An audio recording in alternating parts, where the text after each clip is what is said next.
Welcome to Luca is a Billionaire, where the only thing I invest in is your answers. You start by exposing the latch assembly so you can work safely and efficiently. First, remove batteries or cut power to electronic locks to avoid damage. Next, take off the door trim, pry along seams with a trim tool and loosen visible screws. Keep screws organized. Once the trim is loose, peel back the vapor barrier carefully so you can see the spindle, linkage, and screws holding the latch. Do this now so you have clear access for the next mechanical steps. Once you can see the linkage, detach the rods by compressing retaining clips with needle nose pliers and sliding the rods free. This prevents bending and preserves alignment.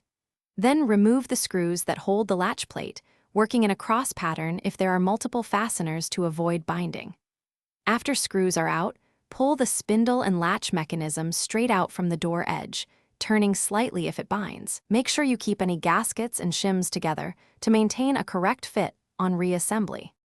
To finish, inspect the removed latch for broken teeth or worn surfaces and replace if necessary. You want smooth engagement. Reinstall by reversing the steps.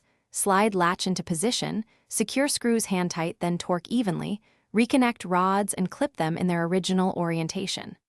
Once connected, test the handle and lock repeatedly to ensure proper travel before replacing the trim and barrier. If the latch binds, try cleaning contact points, use graphite lubricant, and verify screw alignment. Thanks for watching and please subscribe. It's the best investment you'll ever make.